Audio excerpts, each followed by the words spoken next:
Stop scrolling. If you failed your exams and you're watching this, I'm going to say something nobody else will. You didn't fail because you're stupid.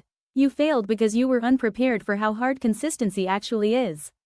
And before you click away, listen. Because what you do in the next few months will decide whether this failure becomes a turning point, or just another excuse you repeat every year. Right now, one of two things will happen. Either you'll close this video, feel temporary motivation, and go back to wasting time. Or you'll finally understand what went wrong and fix it properly. This video is not here to make you feel good. It's here to make sure you don't ruin another year of your life. Let's talk about failure. Failure hurts, not because of marks, but because of parents' disappointment, relatives' comments, that silent shame when someone asks, "So, what now?" You start questioning yourself. Am I even capable? Did I waste my potential? What if I fail again? Here's the truth. Most students fail not because they didn't study, but because they studied wrong.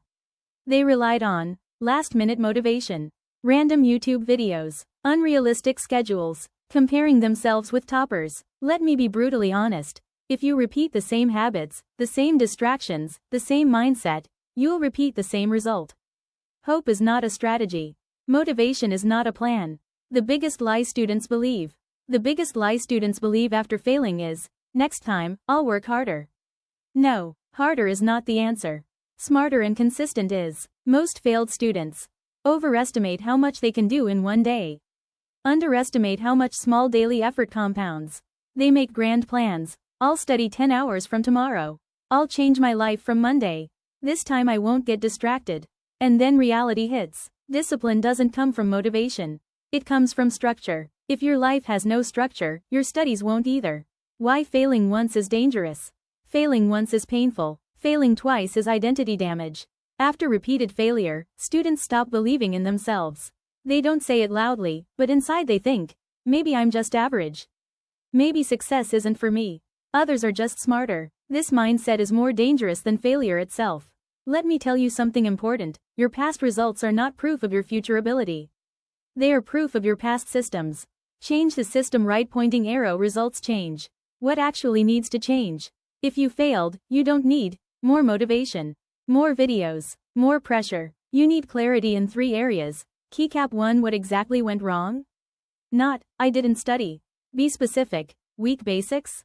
No revision? Poor time management? Fear during exams? Distractions? Write it down. Brutally honest. Keycap 2. What is your real capacity right now? Not your dream version, your current version. If you can study 3 focused hours today, start with 3. Consistency beats fantasy. Keycap 3. What is your non-negotiable routine? No routine equals guaranteed failure. Simple rule. Fixed wake-up time. Fixed study blocks. Fixed revision slot. Fixed sleep time. Boring works. Drama doesn't. This is how you rebuild confidence. Confidence doesn't come from thinking positive. It comes from keeping promises to yourself. Start extremely small. 1 chapter properly. 30 minutes without phone. 1 day completed as planned. Every small win tells your brain, I can trust myself again. That's how confidence is rebuilt. Not through speeches, through action. Message to your future self. Imagine yourself 1 year from now. 2 versions exist. Version 1, still confused. Still afraid. Still explaining failure. Still watching motivation videos. Version 2, quietly disciplined. Not flashy, not perfect, but moving forward. The difference between them is not intelligence. It's the decision you make after this failure. Failure is painful, but it is also honest. It tells you exactly where you're weak. If you listen, it becomes guidance. If you ignore it, it becomes a cycle. Final hard truth. Nobody is coming to save you. Not teachers, not parents, not YouTube. This is your responsibility now. And that's not scary, that's powerful.